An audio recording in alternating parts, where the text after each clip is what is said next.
by a German linguist, August Schleicher, in 1859. It is coined from the two words morph, meaning shape or form, and ology, meaning the study of something.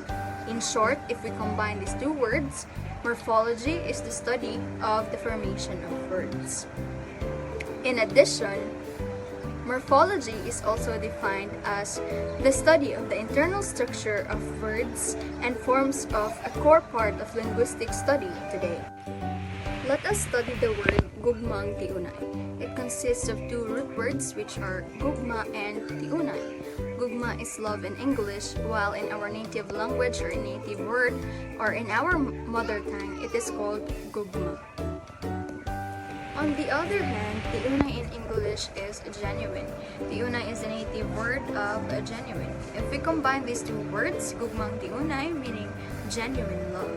To cite an example using gugmang tiunay or genuine love in a sentence using mother tongue, it could be, gugmang tiunay ang gipakita ni Donnie ngadto kang Bel. Take note that in the K-12 curriculum, the studied language in the mother tongue is Sinukbuanong Cebuano. So there are 5 types of morphology. First is affixation, compounding, internal change, suppletion, and zero change. First is affixation. This is adding an affix, which is prefix or suffix, to a root. For example, Idibuho. Dibuho there is the root word and I is the prefix. Dibuho, which means image or picture. Idibuho, which means to draw. The second type of morphology is compounding. This is combining two or more roots in a single word. For example, tubig dagat. The first root word is tubig. Dagat is the second word. Tubig dagat. Another example is balay kalingawan.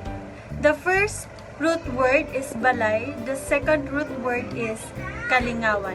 Balay kalingawan.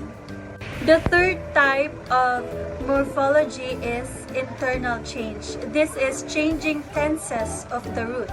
For example, the verb is lakaw. The past tense is nilakaw. The present tense is naglakaw. And the future tense is mulakaw. And if we use this in a sentence, in the past tense is milakaw si nanay.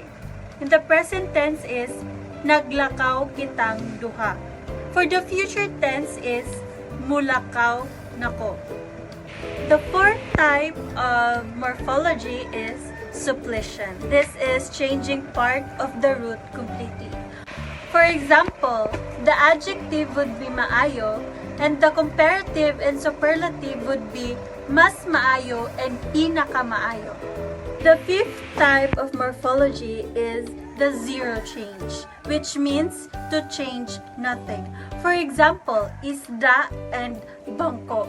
There are no other affixes or tenses that you might add to these root words. Skills in morphology. It helps students read. It helps students spell. It contributes to students' performance in reading and spelling tasks. What are morphemes? A morpheme is the smallest unit of meaning or grammatical function. It can be a root word or an affixes. When we say morpheme, it is a short segment of language that meets the 3 basic criteria. The first criteria is that it is a word or a part of a word that has meaning. Second, it cannot be divided into smaller meaningful segments without changing its meaning or leaving a meaningless remainder. And the third is it has relatively the same stable meaning in different verbal environments. Now, there are 2 types of morphemes, the free morpheme and the bound morpheme. When we say free morpheme, it can stand alone with a meaning. On the other hand, the bound morpheme, it cannot stand alone with a meaning. An example of free morpheme is kaon. Another example is the word tao. When we are going to count the number of morpheme in a word tao, that's one morpheme because the word tao can stand alone. So that's free morpheme. So the last example is the word administración. When we are going to count the number of morpheme in the word administración, it's two morpheme. The first morpheme, which is the free, that can stand alone, is the word administrar. Plus, tion, the bound morpheme, so the administración. So there are two morphemes in the word administración. What is orthography? Orthography is the norms of spelling, hyphenation, capitalization, word breaks, emphasis, and punctuation. It is an art of studying correct spelling according to established usage.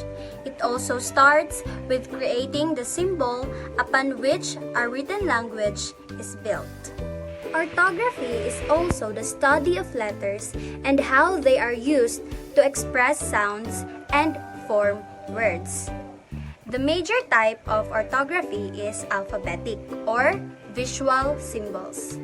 Visual symbols represents individual sound in a spoken language, which is called phonemes. Now let's move on to the skills of orthography. It is the ability to identify pattern of specific letters and words. To know the correct spelling of Sinugbuanong Cebuano words, we will use the Abacada Latin alphabet. It has 20 letters, 5 vowels, and 15 consonants. Abacada, abacada, egaha, ilamana nga opa, rasata, uwaya, ang ating abacada. Now let's have an activity. It is called the spelling bee. The first word is ilabay. The spelling of the word ilabay is I-la-bay. Ilabay. Now, what is the spelling of the word langit? For the second example, we have the word langit. The spelling of the word langit is la and ngit. Langit. We are done discussing the Abacada Latin alphabet. Take note, orthography is the practice of proper spelling, a way of spelling, or a study of spelling.